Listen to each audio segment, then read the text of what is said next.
Donc, une fois qu'on a bien paramétré notre quantitatif, on a notre nomenclature, j'ai rajouté l'identifiant, j'ai tout représenté comme il faut en ayant les surfaces calculées, la surface plein pour plein que nous donne Revit. Ça, S, c'est la hauteur fois la longueur. Ça ne marche que pour les voiles qui sont rectangulaires. Ça ne marche pas pour les voiles, par exemple, pour pignon, etc. Là, on a la surface coffret qui est 2 fois S et la surface des ouvertures qui est, en gros, la surface vide pour plein moins la surface plein pour plein.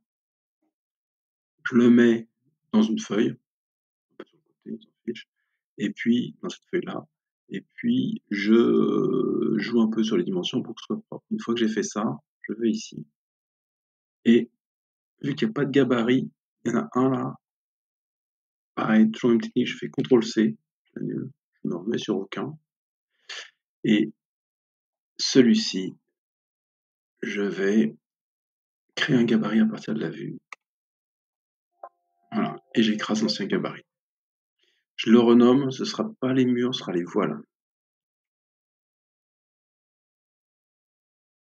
Voilà. Parce qu'il y aura un autre gabarit pour faire les maçonneries, un autre gabarit pour faire les prémurs, etc.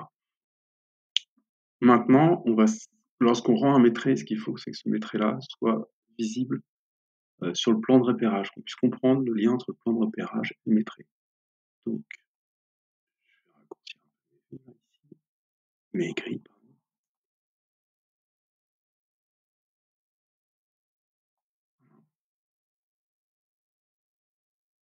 Et au niveau de je vais me serrer un peu là-dessus pour avoir un peu plus de place.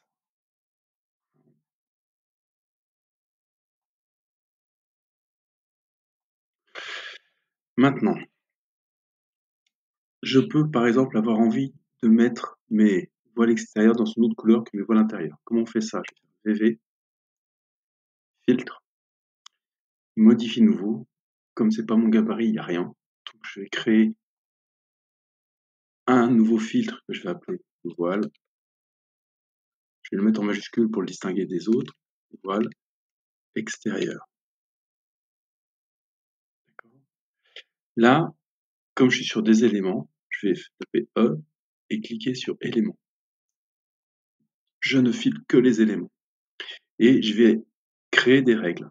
Donc, mon élément, eh ben, je veux par exemple que la catégorie d'origine soit égale à mur. Comme ça, déjà, je suis sûr de prendre que mes murs. Ensuite, j'ajoute une règle. Je veux que mon type, c'est un peu la même règle que mes filtres que j'avais fait tout à l'heure pour la nomenclature. Normalement, je dois remettre les mêmes. Type d'origine, je mets égal. Je vais voir que j'ai voile, plancher, etc. Donc, il faut que je tape voile. Je vais mettre contient voile. Attention, c'est sensible à la casse. Si vous le tapez en minuscule, ça ne marche pas. Et puis, je vais rajouter une règle et je vais mettre élément. Et là, j'ai pas la possibilité de trier sur l'extérieur. Ou alors, je peux le faire sur le type. Type d'origine. Quand je mets égal à, vous voyez, il y a extérieur. Donc, je vais copier-coller extérieur pour être sûr d'avoir la même façon de l'écrire. Contient extérieur. OK. Et là, je vais faire ajouter un filtre, voile extérieur.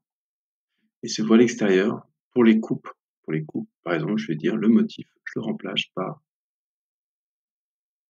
le motif arrière. Uni, je vais mettre en jaune. Je fais OK. Et on voit que tous mes murs extérieurs, ils sont en jaune. Je peux refaire pareil pour les voiles intérieures, ça je vous laisse faire. Et on va l'afficher par exemple en vert. Ça, c'est la première étape.